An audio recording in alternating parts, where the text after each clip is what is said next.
Hare Krishna. Dandat Pranam to all the Vaishnavas listening to me. Today I will start from 41st question of the chapter Vaidhi Bhakti. Before that, let us offer our prayers at the lotus feet of Srila Gurudev and all our previous acharyas. Om Agyantimirandhasya Jnananjanashalakaya Chakshuranmilitam Yena Tasmai Shri Gurve Namaha. हे कृष्णा करुणा सिंधु दीनबंधु जगत्पते गोपेशा गोपिका कांता श्री राधा कांता नमोस्तुते तद्कांचन गौरांगी राधे वृंदावनेश्वरी वृषभानुसुते देवी प्रणमामि हरिप्रिये जय श्री कृष्ण चैतन्य प्रभु नित्यानंद श्री अद्वैत गदाधर श्रीवासादि गौर भक्तवृंदा वांछा कल्पतरुभ्यश्च कृपा सिंधुभ्यैव च पतितनाम पावनेभ्यो श्रीवैष्णवेभ्यो नमो नमः। हरे Krishna Krishna Krishna Hare Hare Hare Ram Ram Ram Hare Hare.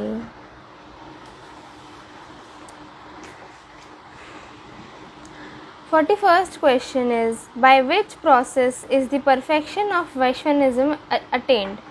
Answer is, in that case, his life will follow whichever attachment is greater. A boat moves by the strength of oars, but when the water's current carries away the boat, the oars are defeated. In the same way as the sadhaka tries to cross the ocean with the boat of the mind and various oars like dhyana, pratyahara and dharana, sometimes the current of attachment quickly carries him into sense gratification. Devotional service to Vishnu is executed with spontaneous love. The sadhaka certainly achieves spiritual attachment in no time through spontaneous devotional service.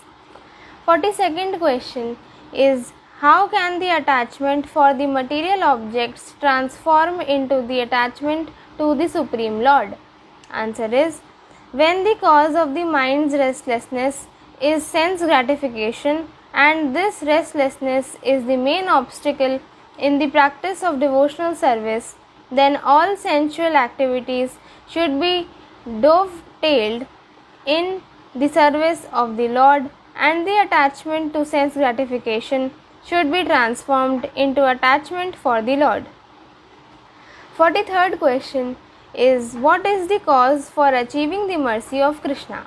Answer is, spontaneous worship of the Lord is the cause for achieving the mercy of Krishna. 44th question is, how many platforms are there in sadhana bhakti? What is the doorway of love of God? Answer is, in sadhana bhakti there are 4 platforms, namely Shraddha, Nishtha, Ruchi and Asakti. After crossing these 4 platforms, one has to come the platform of Bhava, which is the doorway of Prema.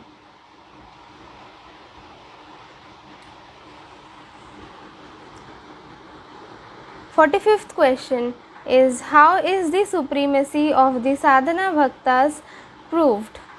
Who is the actual candidate for receiving the Lord's mercy? Answer is, one should maintain one's life by following the principles of Varnashrama. By practicing yoga, one can regulate and improve the state of the mind, but by performance of sadhana bhakti, one makes advancement on the path of spiritual life. Although a practitioner of devotional service may not be an experienced farmer, an expert businessman, or a clever warrior, nevertheless, according to his qualification, he has matured in the tactics of highest human life. Even though an expert royal minister may not be able to operate a tank, still he arranges the battle as the head of the army. In the same way, a person who sees that a practitioner of devotional service is situated on the highest platform in all respects is actually intelligent and as such has achieved the mercy of the Lord.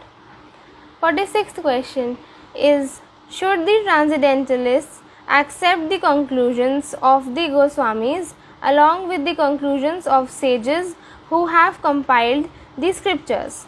Answer is, all processes of the cultivation of Krishna consciousness that the sages have written in their own literature are legitimate. Among them, many processes have been quoted in Hari Bhakti Vilasa.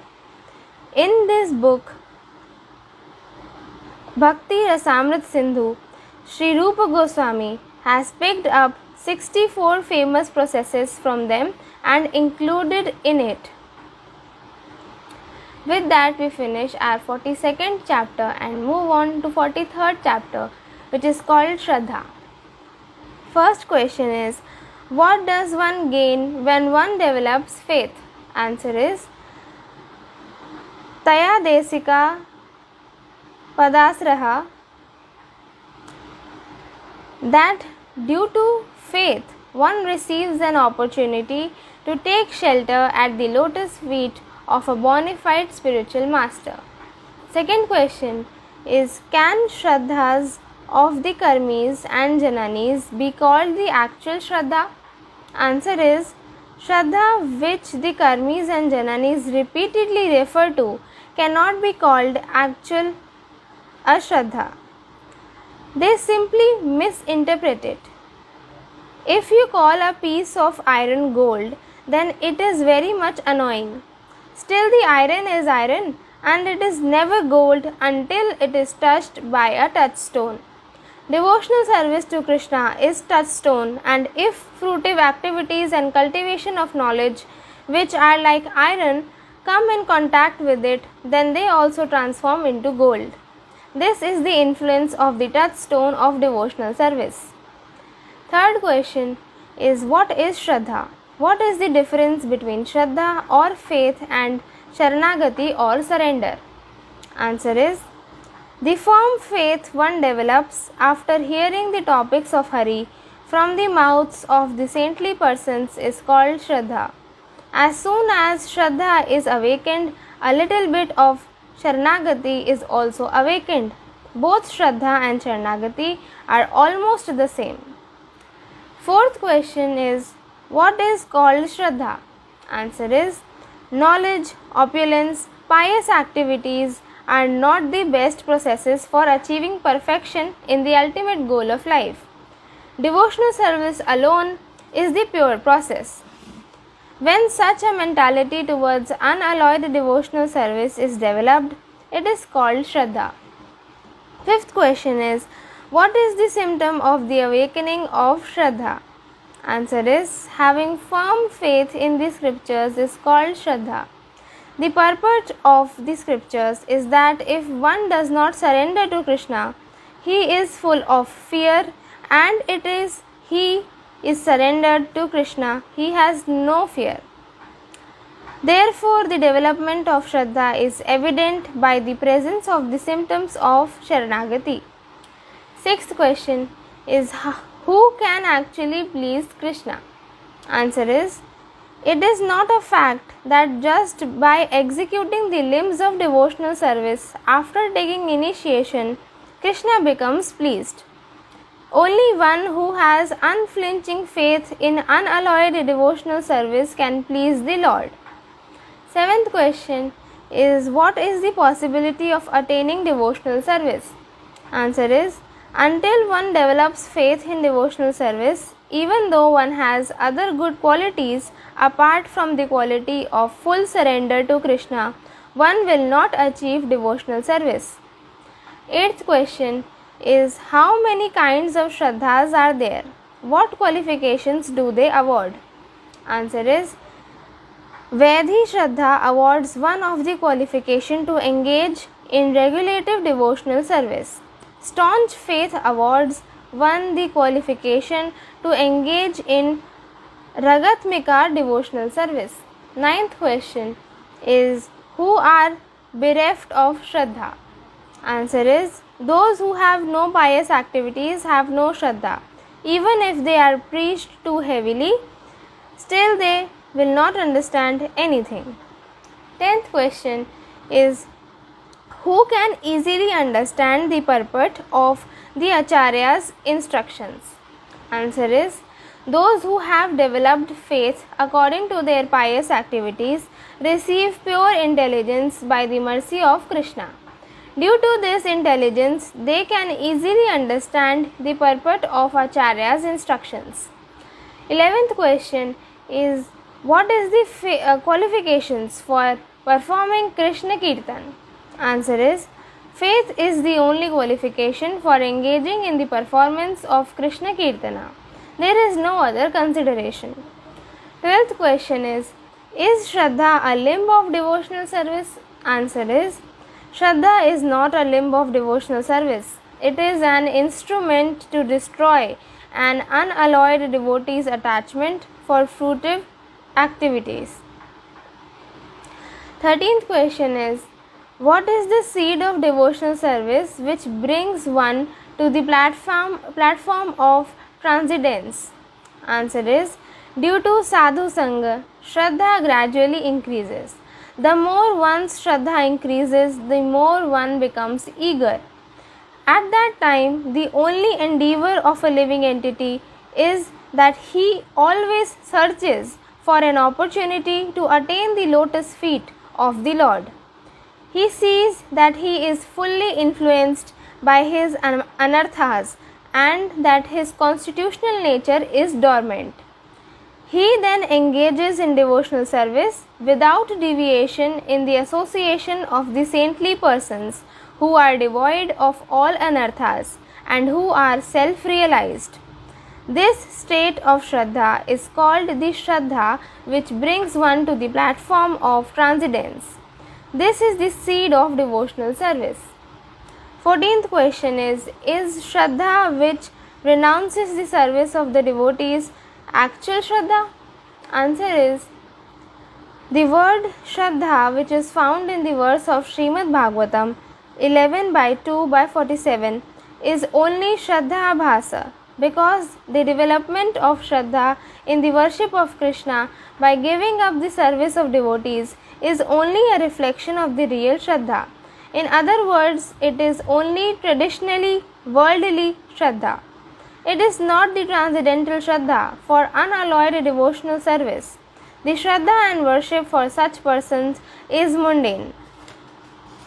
With that, we finish our 43rd chapter and move on to 44th chapter, which is called Sadhu Sangha. First question is, how does a devotee worship Krishna? Answer is, this material world is useless and only foolish people take pleasure in it. But a renounced person worships Radha and Krishna in Braja, in the association of saintly persons, and constantly takes shelter of the holy names of the Lord. Second question is, when does a living entity develops desire for associating with saintly persons? Answer is, as a result of heaps of pious activities and due to the mercy of the Lord, a living entity's desire for material existence becomes weak. Then he automatically develops a desire for sadhu sangha. By discussing the topics of Krishna in the association of the devotees, one develops faith, and when one gradually cultivates Krishna consciousness with more determination, then one develops greedy for attaining Krishna. Once on such a platform, one learns the art of performing bhajana by taking shelter at the lotus feet of a bona fide pure spiritual master. Third question is, what is the necessity for sadhu sangha? Answer is, one should follow the characteristics of the sadhus and learn the scriptural conclusions from them. Fourth question is, what is taking shelter at the lotus feet of a spiritual master? Answer is, associating with an intimate devotee of the Lord is taking shelter at the lotus feet of a spiritual master.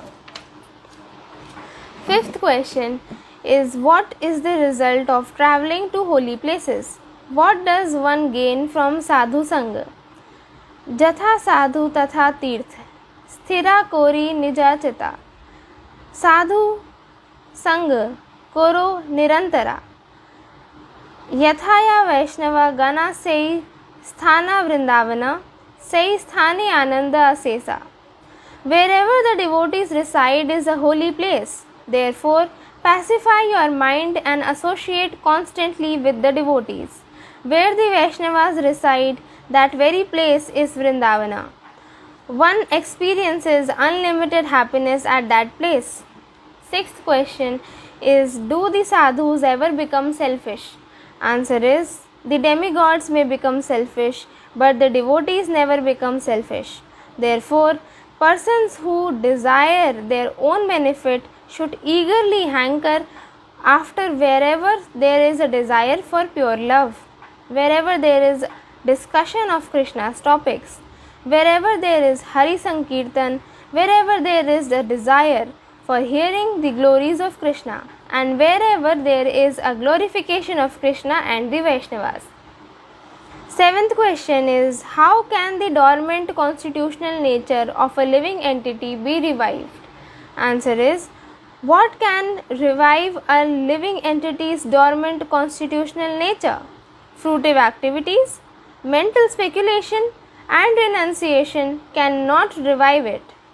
Only by association of self-realized souls can the dormant nature of a living entity become revived.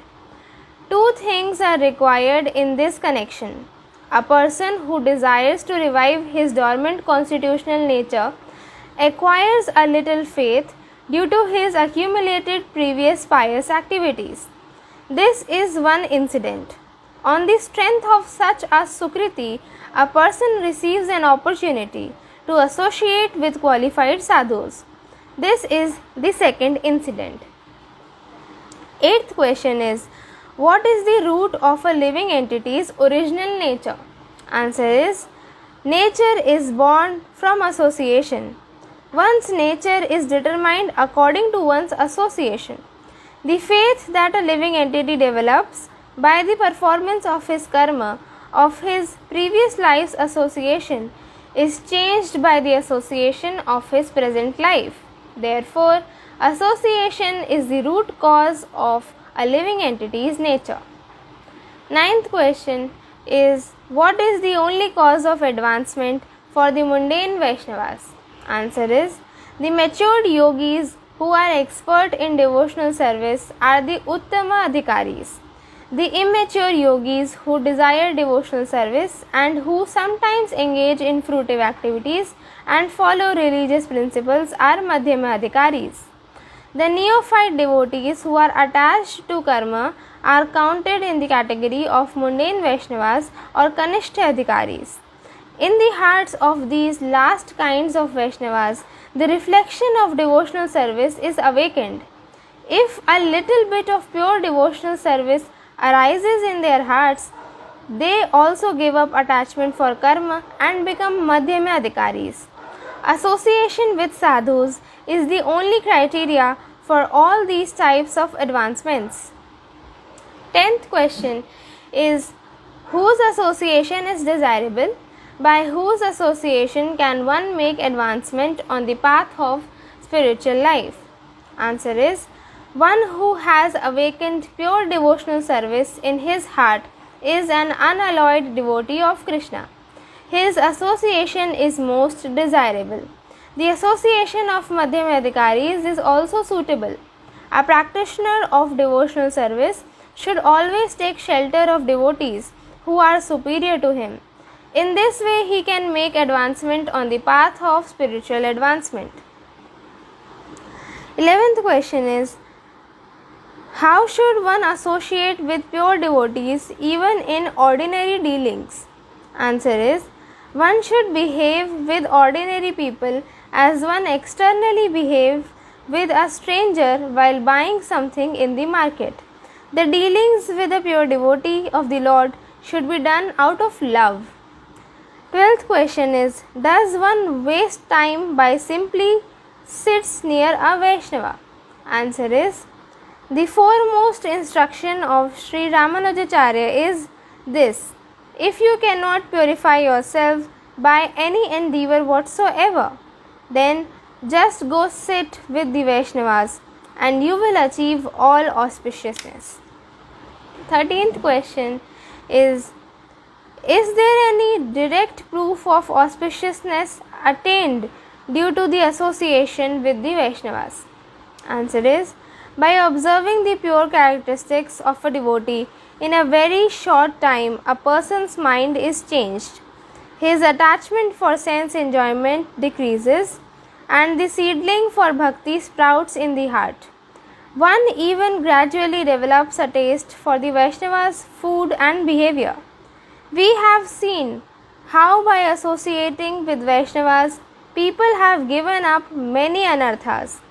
Taste for associating with women, thirst for wealth, desire for sense enjoyment and liberation, inclination for karma and janana, eating meat and fish, drinking wine, smoking tobacco, and the desire to chew pan.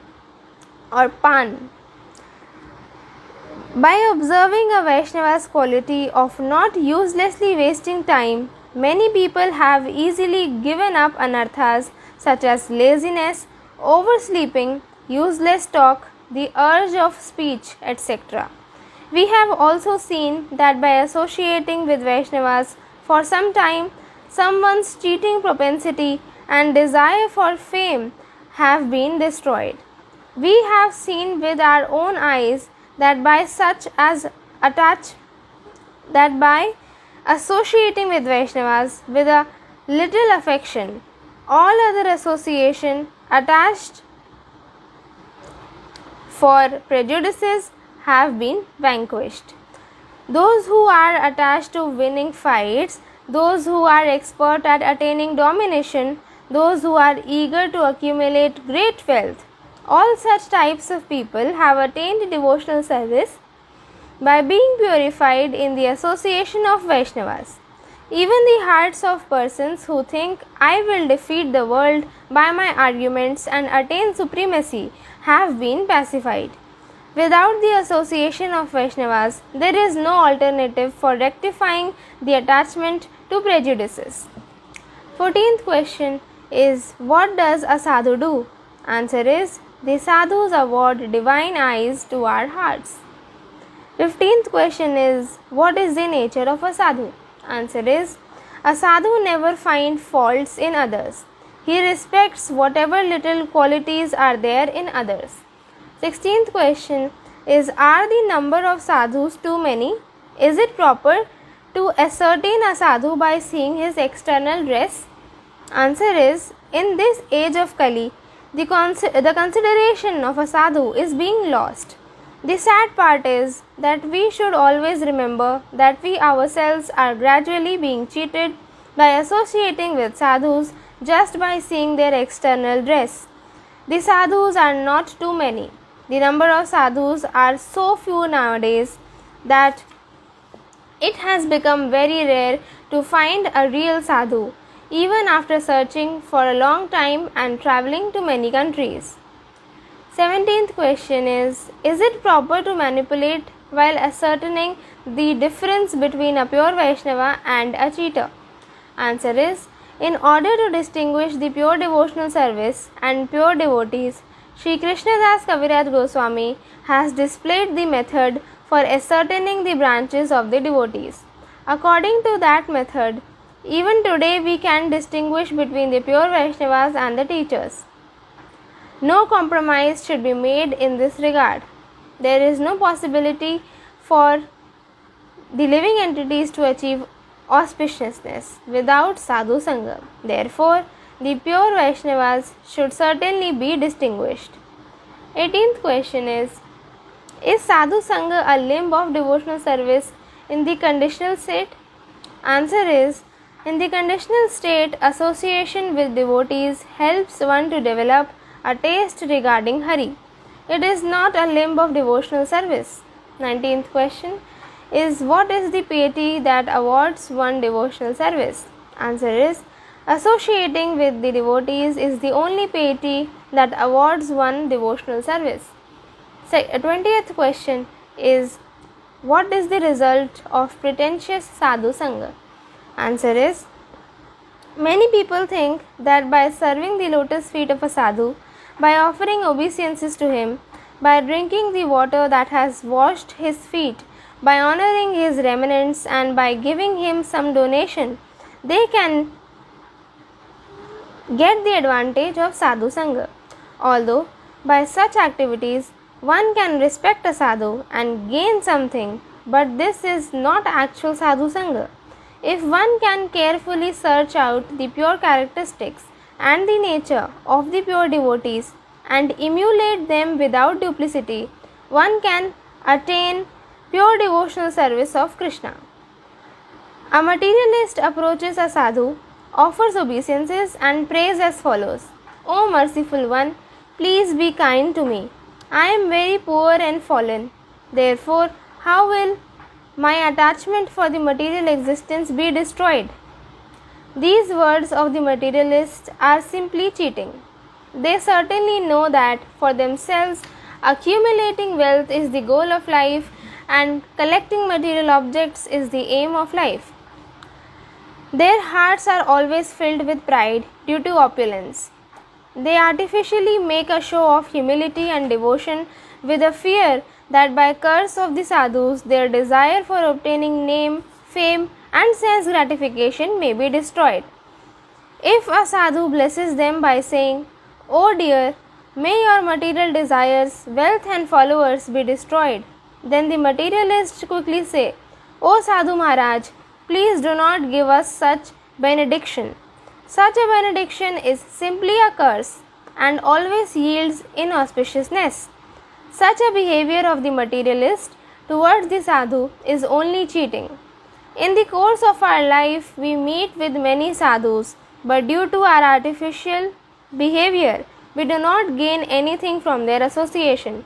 Therefore, if we can always carefully emulate the pure characteristics of the saintly persons with spontaneous faith, then we can certainly make advancements by their association.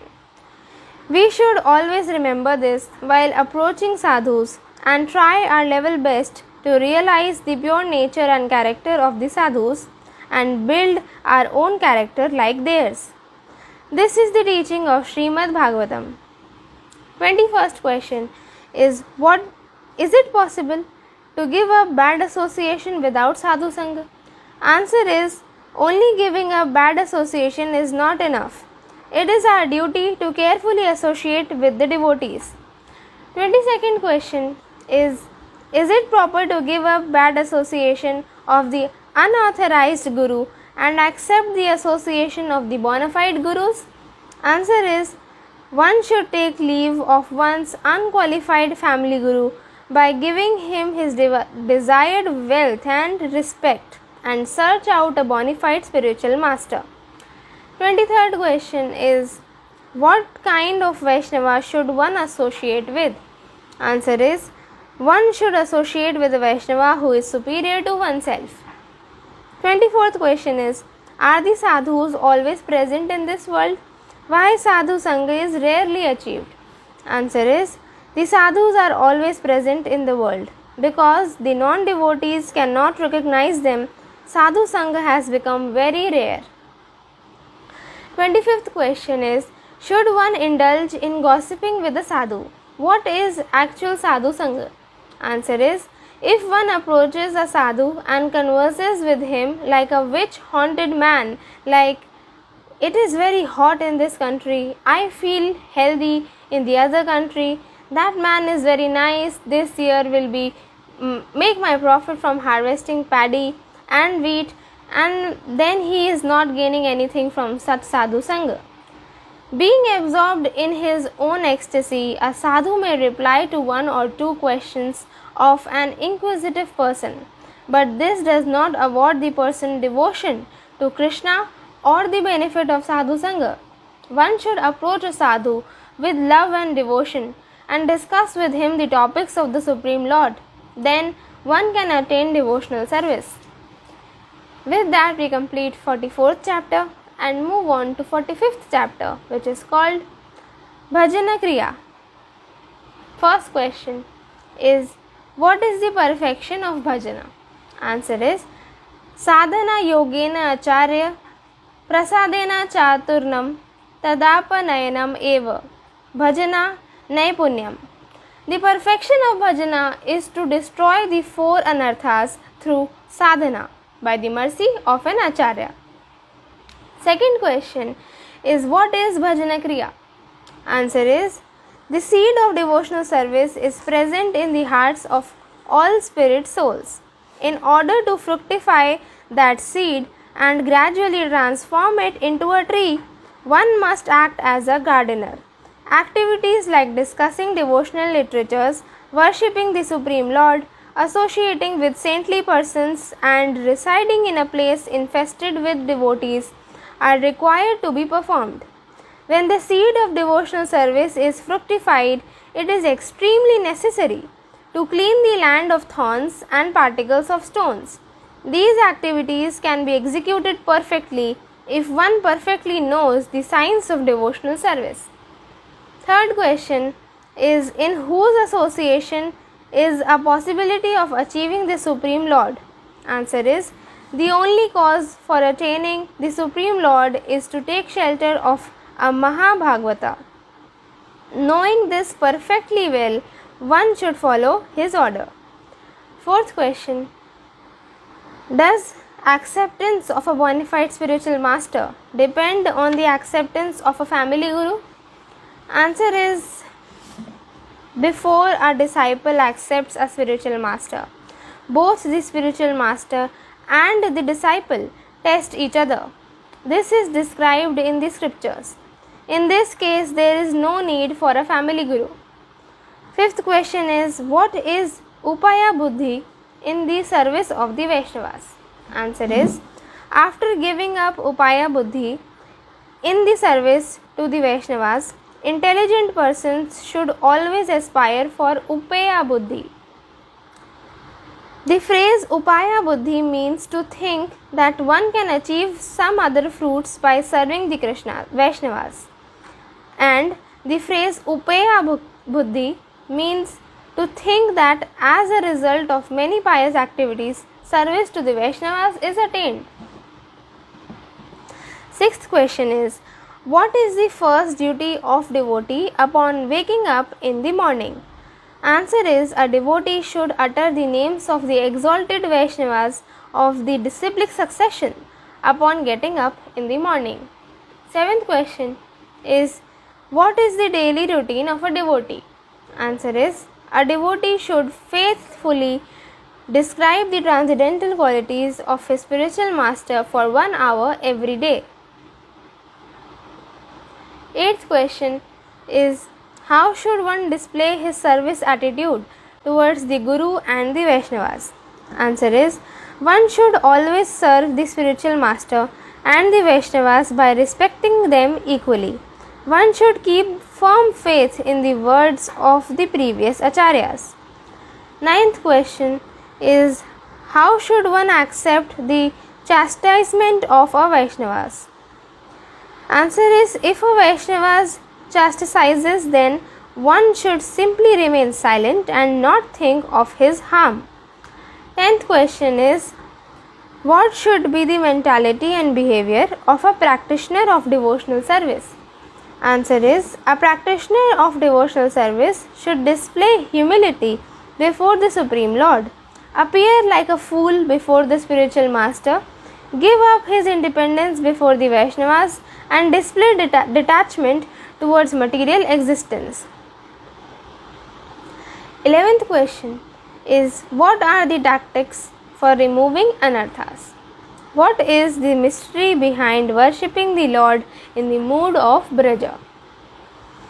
Answer is with a desire to remove from the kingdom of one's heart the disturbances created by those demons whom Lord Krishna had killed, one should humbly pray to Hari. Then Lord Hari certainly removes these anarthas, and the anarthas which are created by those demons who were killed by Baldev should be removed by the practitioner's own endeavor.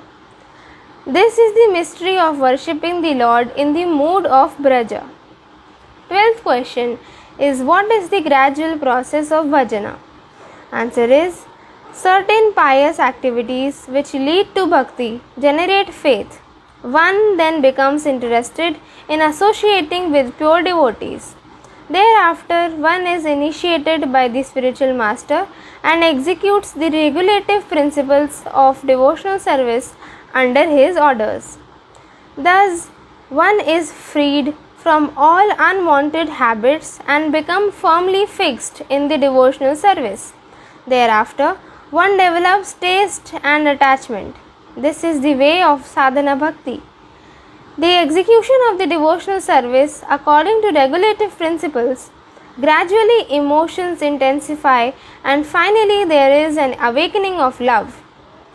This is the gradual development of love of Godhead for the devotee interested in Krishna consciousness. While chanting at the stage of Nishtha, anarthas are destroyed and one attains taste for the holy name. Then as more anarthas are destroyed, one comes to the stage of attachment. Gradually as one attains stage of bhava or rati, almost all anarthas are destroyed. In this development, if the desire for fame arises due to the company of non-devotees, it leads to kutinati or diplomacy, which then results in one's fall down. Therefore, one should carefully abandon the company of non-devotees and at the same time one should always chant the Lord's name in great ecstasy.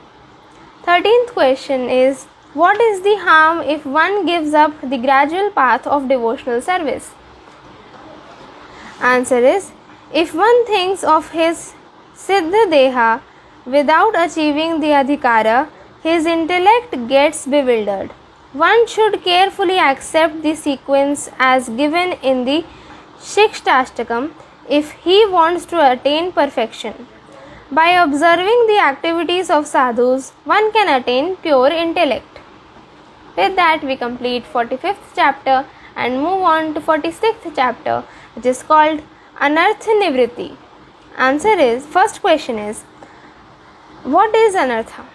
Answer is, sense gratification is the materialist primary anartha. Second question is, how many kinds of anarthas are there? Answer is, there are 4 kinds of anarthas. They are Swarupa Brahm, identifying the body as self, Astrasana, thirst for material enjoyment, Aparadha, committing offences, and Hridaya Daulabam, weakness in the heart. Third question is, what are definitions of the 4 types of anarthas? How is it possible to destroy anarthas? Answer is, by forgetting I am pure spirit soul and a servant of Krishna, the conditioned souls have fallen down from their eternal constitutional position. Forgetfulness of this constitutional position is the living entity's principal anartha.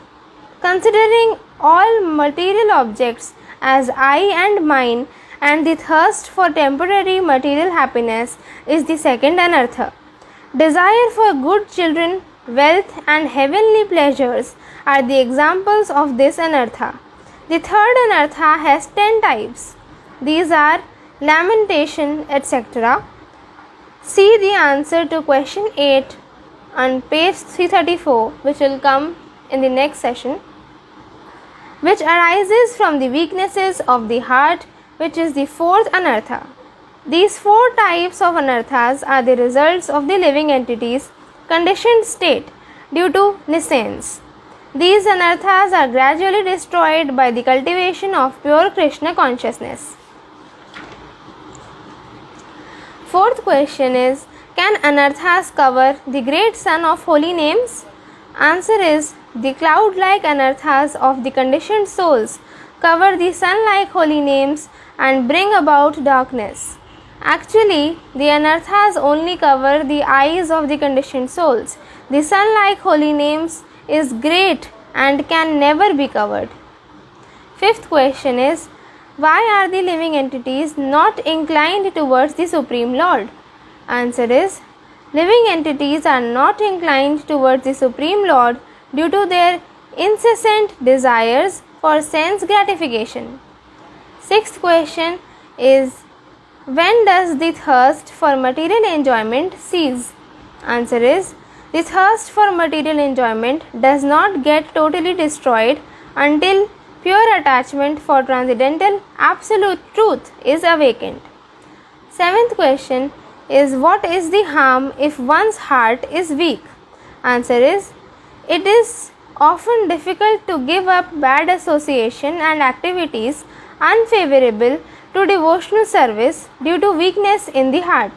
One commits offences at the feet of Bhakti Devi due to bad association or sinful activities. This makes one's bhajana impure. Therefore, one should give up weaknesses of the heart and engage in the pure bhajana with enthusiasm. With that, we end today's session. We will continue in the next session hereafter. My sincere obeisances at the lotus feet of Srila Gurudev and the Supreme Couple Sri Sri Radha Krishna. Hare Krishna, Krishna Krishna, Hare Hare, Hare Ram, Ram Ram, Hare Hare. Nitai Gaur Premanande, Hari Hari Bol.